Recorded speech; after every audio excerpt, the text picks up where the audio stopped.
Welcome, Anjana. Good to see you here. Today, you are going to share with the people your own experience. And this is also a healing process that at a moment you heal and then you are going to heal other people with a bigger vision of helping other people. I know you are a person with a very special personal journey, and this is an international journey, beginning from India, coming to Holland, then to UK, and then again to India, then again to Holland. I think it's better to tell about yourself. Yes. Thank you, Shazia. Thank you so much for giving me this opportunity to share my experiences on your platform. I will begin with you.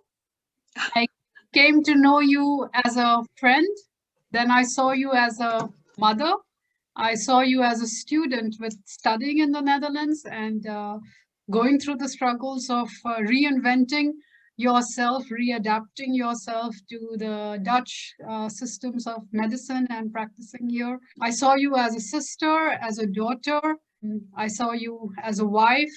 And in the last 1 year, you have emerged to me not only as a friend, but also as a counselor and a healer. And when you learned about my burnout, you offered your expertise, and I had immense trust in you. I knew about all your capabilities. And when you offered your expertise to help me with therapy, I took it with a very open heart and mind because I knew I was in very good and safe hands. Not only because of your medical background and your knowledge, which I have known as a personal friend, but also as a highly skilled migrant woman. And I could relate to you in the intercultural perspective in a very safe way.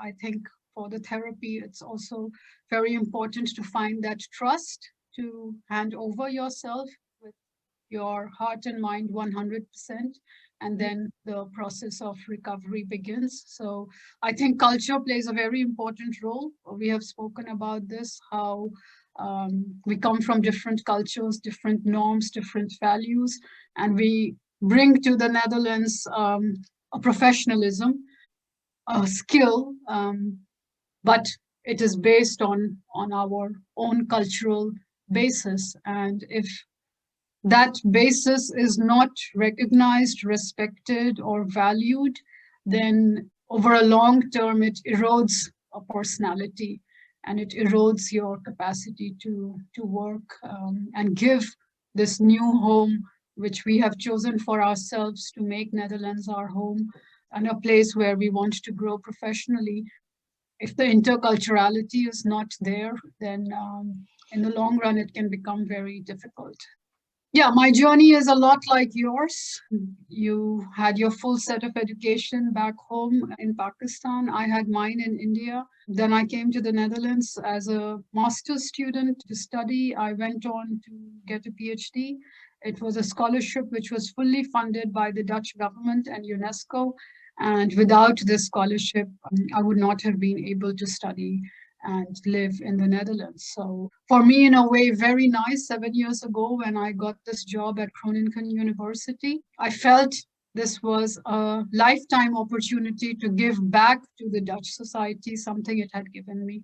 It had given me a new perspective to life. It had given me 5 years of funding so that I could do my master's and my PhD. So there is a very strong sense of loyalty to the Netherlands for what it offered me. It changed my life path. It changed me as a personality because of the things that I experienced when I was here. So 7 years ago, I came to Groningen as a university professor, assistant professor in South Asian and global history. And that was after a long journey of being in the Netherlands for 6 years as a student, returning to India because that's what I chose, that's what I wanted, that's how I wanted to lead my life. Then being slightly disappointed, one with how the Indian society continued to see me as just a woman and not a woman with high skills and education. I was sometimes written off in the personal sphere as poor thing, didn't get married. and that was very painful because I had chosen not to get married. I had chosen to continue my education. I had chosen to prioritize becoming a financially independent woman.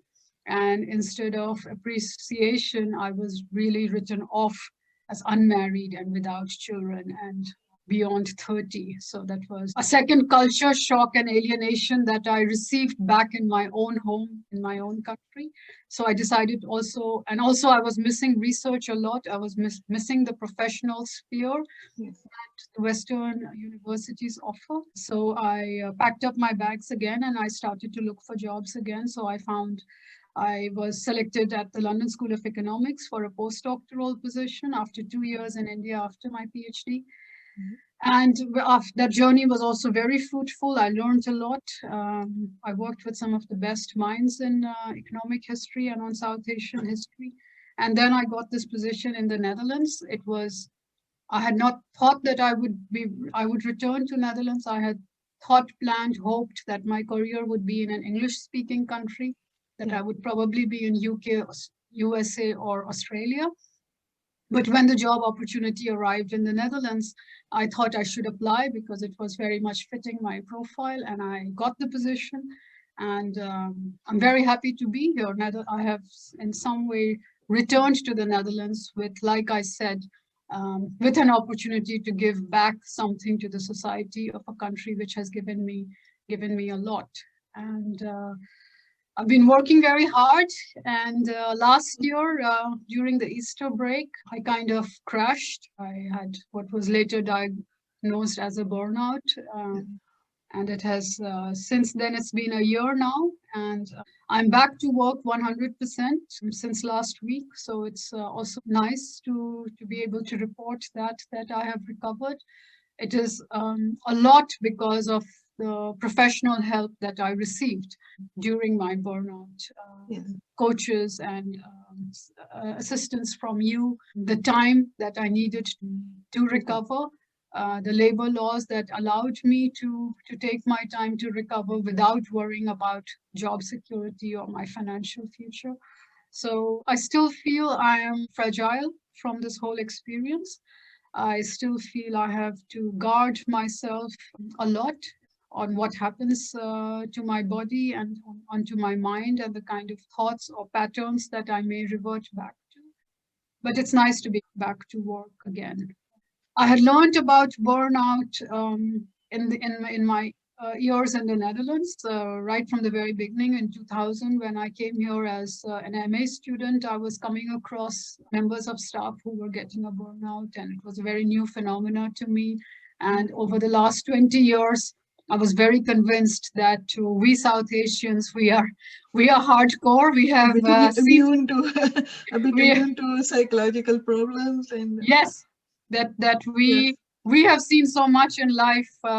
We are very strong, and that this does not happen to us. And so I denied my burnout to myself for a long time. Yes, and this is also very typical that the people deny this fact. People have stress, and then stress is a part of game. You know how to deal with stress. And your body was just giving it as a signal, like you cannot go like this. Yes, is it true? Yes. I experienced a very strong sense of failure, that my mind is willing to go on, but my body won't work with me. And I felt I was unfortunate to have such a body. That was also very scary to see how the body totally breaks down. And I couldn't understand why or how, because I exercise, I eat healthy, I move a lot, I was swimming, I was doing yoga. So I didn't understand why this was happening to me. For a long time, mentally, I could go on, but physically, I couldn't. And later on, also mentally, it became very difficult to get anything done. And it was especially from the fact that your body was not doing, because mentally you wanted to what we say in Dutch, draai full toren, that you want to go and go. You keep going on. You keep going on, but that was not possible for you anymore. No, it was just not possible to to get dressed, come in front of the computer and get done the 20 things that needed to be done on that day. I just couldn't do it. And that was I mentally crashed. difficult. That was Yes. mentally more difficult to Yes. see how bad it is going. And this is, and the other thing is, Yeah. you were also very much worried about your colleagues because you are not working. Yes. And Let me explain the context of the burnout. I crashed about 1 month after the lockdown happened, yeah, and at the time, moving into March, I had lots of responsibilities as a coordinator, as a teacher. I had many deadlines, and we were in the middle of the academic year, and there was just a whole thing, so set of duties and responsibilities that I was supposed to take care of. And I was very much looking forward to taking care of it. And then the lockdown happened, and that meant that suddenly you leave office with your laptop and some books, and you come home, and then you have to execute those tasks that have been planned, classes and exams, with a new set of rules, a new set of decisions that have taken place. And I felt very responsible to keep to the yes, schedule and keep on behaving normally in the new set of circumstances. And so I did that. My colleagues helped me as well. But we conducted the exams, we declared the results, and after that, I crashed. So it was this 1 month of extreme work pressure, which because of Corona and the online working that we had to move, where I crashed because perhaps if there had not been a corona and the work pressure would not have skyrocketed immediately because of it, I might have continued for a year or maybe 6 more months, and then maybe something else would have triggered off. But in this yes. case, the 1 month of many hours of training ourselves in the morning on how to conduct online classes and conducting online classes in the afternoon, it was things like those that really led to the crash. And Yes. after that, I had a very strong sense of failure, because I felt these are difficult times, all my colleagues are going on, and I'm not able to provide. And in fact, I have failed in working at the time when it is required to pull our acts together and work, so that the work does not get disrupted, the education and the exam does not get disrupted. Yeah, there was a very strong sense of failure. There was a very strong sense of being ashamed Yeah. to face my colleagues. My colleagues were very nice. They were very kind. They were very patient. But for me, it became a huge challenge to come face to face with any colleague, because of the strong sense of Yes. having failed at a moment where I see myself as a reliable person that people colleagues can bank on, and I come up with solutions, and I do things, take up responsibility and do it, and then I suddenly felt like I was not able to You were not do able to do it. anything. So Yeah, you were not enough in your own eyes, how you're yeah, supposed to be doing, and how was that going on at that moment that was difficult for you. yeah, And you cannot see it because you yeah, were in it. And it was so difficult for you to go to appointments like occupational doctor, Bidraf Arts, yeah, or to have talk with you on work. yeah. That is also very difficult to sit in a place of burnout. You want to do it, but you cannot do it. And if you cannot do it, then it is making it more difficult for you. Then you are like in a circle in Yeah, yourself. yeah, So you have to come here out. Today's talk was about really this aspect about burnout and how the corona has an impact on these departments, especially health department and education. You are in education department. You are very valuable. We're looking at your career, and because of yeah. your profile, you got this job. But at a moment, you were also afraid of losing the job because you were not capable of doing the things that you were supposed to do, and that was not helping in recovery. So, can you Yes. say something about this? Well, I don't have any experience of being sick on a long term in India. But indeed, I felt very afraid. I really wanted to get back to teaching as soon as possible. I wanted to prove my skills as soon as possible. So I was struggling a lot. On one hand, I was not able to do things. And the other hand, I was very ashamed to see my colleagues or face them, although none of them were judging me. They were all very kind and polite. And I had in my mind imagined that the only way to fix myself would to run exactly the same way, exactly the same speed as earlier. And I was very keen to do that. So many colleagues were wanting to take tasks away from me, to unburden me, but I kept on to it because it was almost like my identity. If I'm not going to do these things, then what am I going to do? So I did. My colleagues struggled with unburdening me because I wanted to hold on to my tasks and I wanted to prove myself. And I remember that at a moment when my Bedrijfaarts said that I should speak to a coach. At that time, I said, oh, well, now this is definite that I am a total failure because if at the age of 42 I need a coach, then it's certain that I'm good for nothing. And he just smiled and he said, you should speak to the coach. And yeah, my first meeting with my coach was just absolutely fabulous. And there was complete trust. And I realized that I didn't have a way out. I didn't have a solution. The things that I was working on are not working anymore. And the next best thing that I could do is hand over and follow my coach. And yeah, from then on, through many sessions with her and also with you, I started to slowly feel better. When you are not coming to work, then they have to take 4 people to do your work. The thing about how much work I did, it has to do with the kind of skills that we have. It's not that I did the work of 5 people, it's just that I have the skills to teach 5 different courses. That's my training. That's the kind of things that I'm able to do.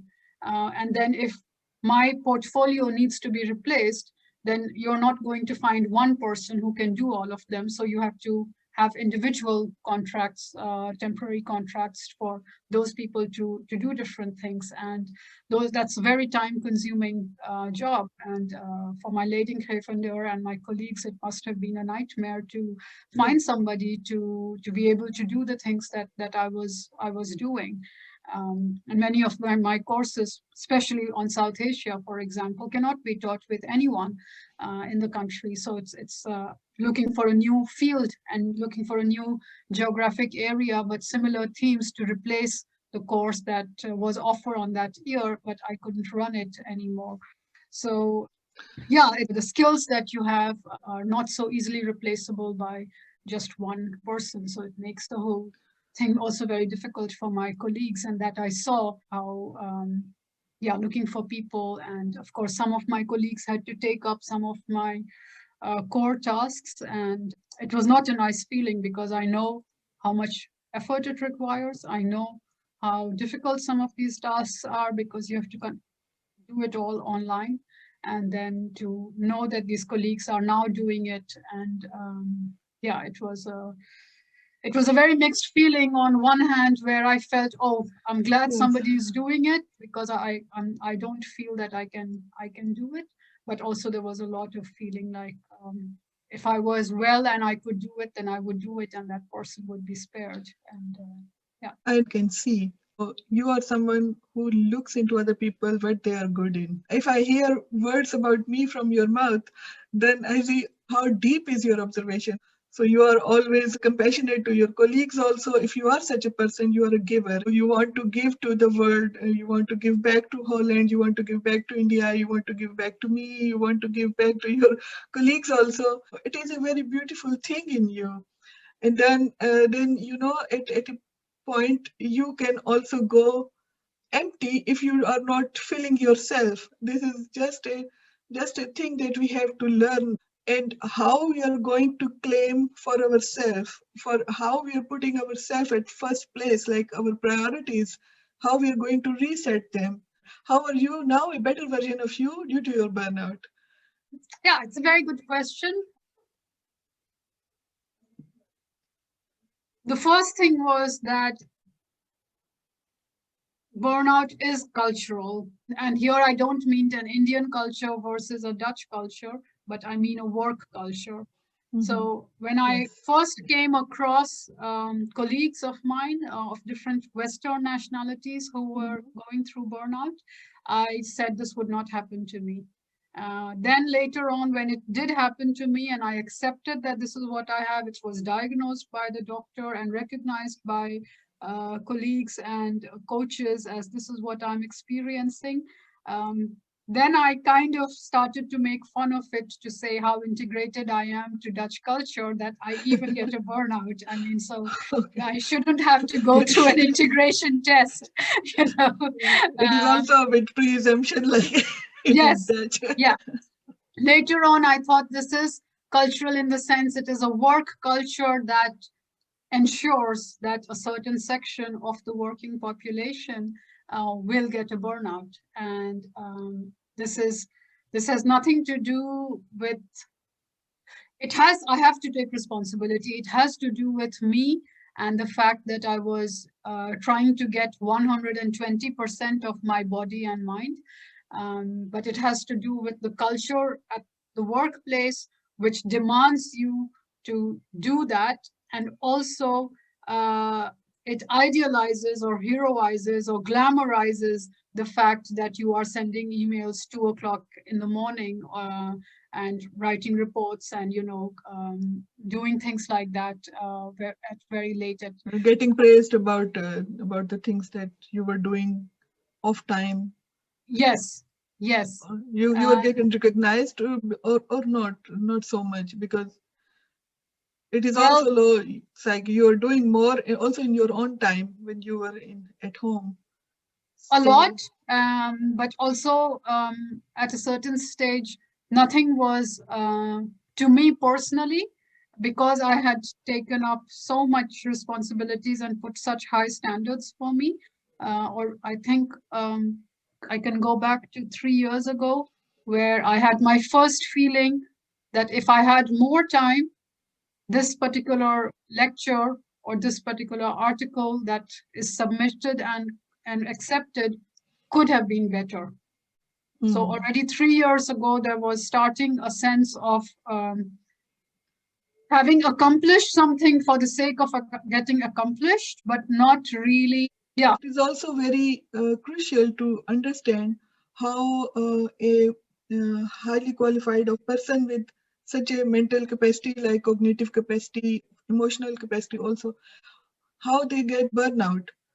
It is like is this the work that you really want to do, or is it a work that you really want to do but in this way how you are doing? Because there must be not only a sense of just that you have accomplished the task, but also the sense of that you are also fulfilled, you are also happy with doing it. So Yes. what you are saying is that you were doing very much, but real fulfillment, that was a question mark, you can say it, like from the last 3 years. Because I was rushing from one to another to another to another. Yeah. Um, uh, Trying to take in the comments, but not having enough time to really think about it. And there Okay. were some lectures which I really prepared very well, and I was very satisfied with my performance in it. And then I had a sense of why can't all my lectures be like this? Why can't I have this sense of satisfaction with all the work that I Yes. do? And why Okay. only this thing that I'm doing in the break is getting me this? I had this feeling once where I thought this is the level at which I have the potential to function, but because I don't have time, I am functioning at far less potential because of the number of tasks that needs to be done or to be accomplished. So yeah, so there is an important part of the burnout is when I reflect back now, I didn't see it then, but when I look back, is that a lack of appreciation, and perhaps rightly so, because perhaps others saw the potential in me as well. But also a lack of self-satisfaction in doing something to the level one wants to do it. And since my burnout, what I do is I remind myself every day that I have picked up a slogan of the Alcohol Anonymous, where they say I am an alcoholic and I've been dry for Yeah. 300 days or Yeah. whatever. And I say to myself, when I started taking small steps of working consistently, first at 2 hours Yes. a day, then 3 hours a day, and then I've built it That up. was very difficult to begin with. Yeah. Yes. And at that time, my coach helped me a lot, and I had to be very alert as well, because when I felt well, instead of working 2 hours, I immediately wanted to work 6 hours, Yes. but I paid the price of it next day. The next day, I couldn't get out of bed on Mhm. time because I was so tired. So I had to remind myself, the slogan I had to say, I am a workaholic and I have been disciplined for 3 months now. So I had to not break my promise of working more than the hours that I'm expected to work. I was expected to Beautiful. work and to Yes. be disciplined, because I remember very clearly there Yeah. was a time when I had done my 3 hours and I had my shoes on and my jacket on, and I was supposed to go for a walk. And then an email came in, which I saw on my phone. And I wanted to take off my jacket, go to my study room, and reply to that email immediately. And then I Yes. thought, this is Now. wrong. Yes. This email can wait till tomorrow morning. And it is not that it's a highly urgent email that needs to be replied to. No, my colleagues are all very responsible. They write emails on time and they give you enough time to write. It's the thing in me that the mailbox should be empty and everything should be taken care of immediately. So I had to really, I walked up the steps to my study room, 3 steps, and then I stopped and I took the steps down and I Yes. wore my jacket again and I went for a walk. And I thought, I am a workaholic. I realized that day that Yes. Yes. the sense of wanting to accomplish something and to contribute and to do is so strong. You were getting all your self recognition from that work that you were doing. So it is Yes, also a process of self awareness and then self control, finally, to stop the things that you were doing, to yeah, not to do in that way because you are not aware of it. It is just yeah, a part of life. And then you have to unlearn the things. You know it. You are not unlearning, but you are learning something other also. Because if yeah, you can do it automatically, you can learn to do the other things very consciously. So, yes, ah, yeah. The working has to be sustainable.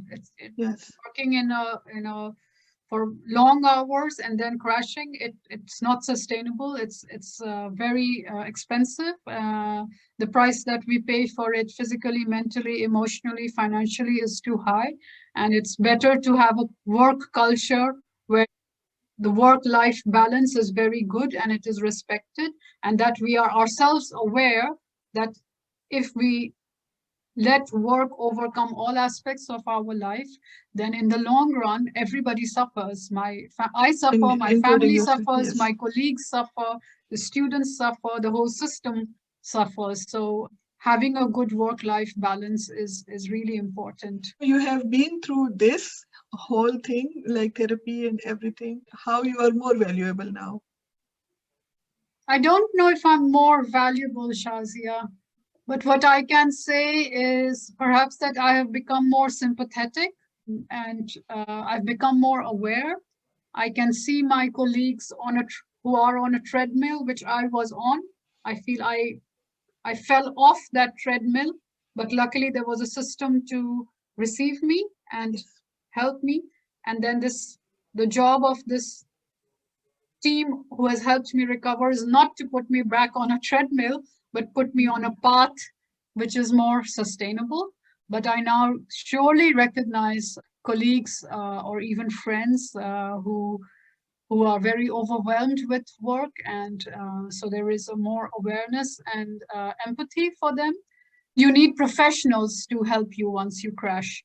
As a friend and a colleague, you can warn people about it, but ultimately, when you do crash, you need professionals who will help you and put you back together Yeah. again. Um, I feel that I've been very lucky because I received help very soon, and it was very good help. So my recovery path had cost me a year since I became 100%. So I started with 2 hours for many months, and then I sort of slowly increased it in stages. So exactly fully out of work was, I think, for a couple of months, Yes. and after that, work was integrated into the recovery as therapy, so I could pick up things slowly and do things that I could do without pressure, and then slowly increase the hours and increase the challenges and pressure as well.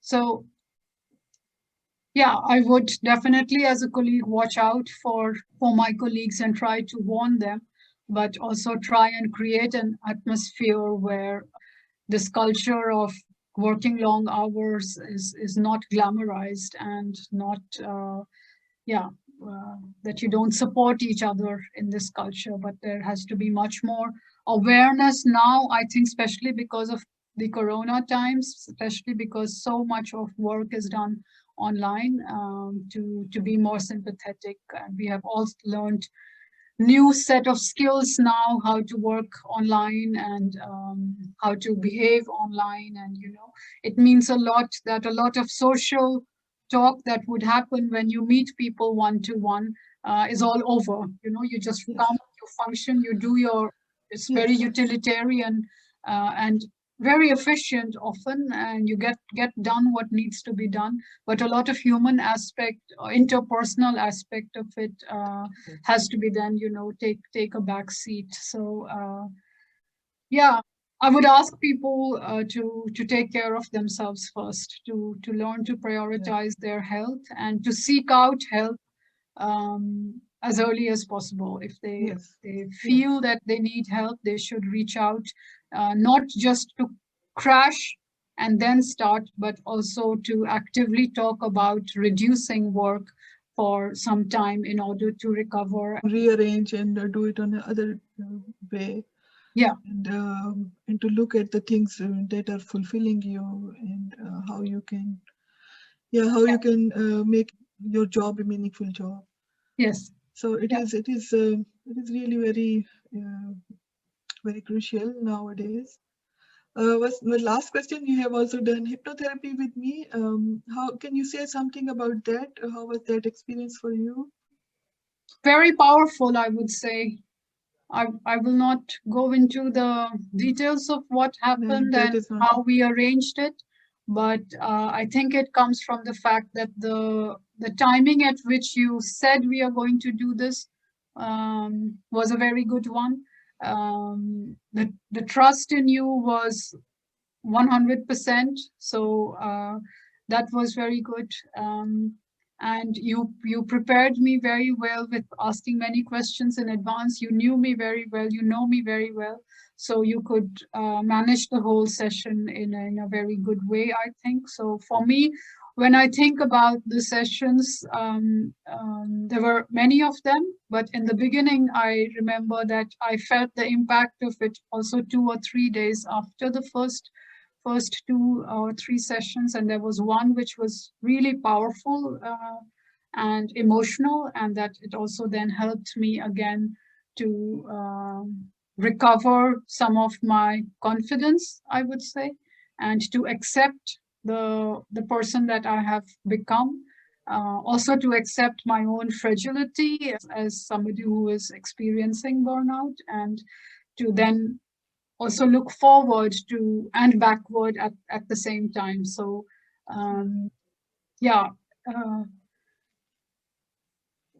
I would say that in the middle of my burnout, I was sort of in a in a deep place, and then I didn't know whether to look backward into my life or whether to look forward into my life. I was just down there.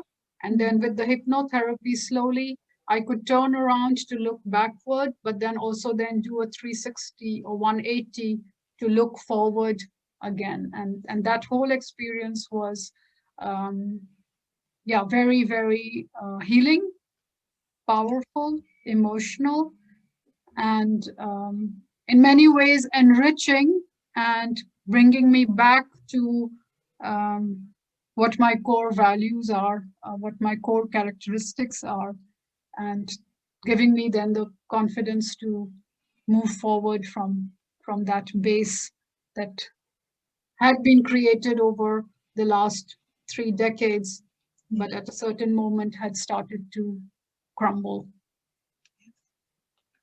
It's very beautiful words. I really I appreciate. Um, yeah, indeed, because mostly people, the high achievers, they have a very strong cognitive side, and with hypnotherapy we can handle it. Otherwise, you have always the reasons of the things, and most of the time it is just like something you have learned, and we cannot give the insight because of all the defense mechanisms that our brain has. So to bring a change, you have to open to change, and you were open, and you just wanted to do everything that helped you. You have done it. Actually, you have done it yourself. You are more than your situation now, and every situation is there for some to improve something, to make something better for everyone. Yeah? For us also, we are also part of a collective system of many systems, and then we are all here to help each other. I think that the coming time will be more helpful for you and also for others around you. Um, oh, thank you very much. Thank you, Shazia. Thank you.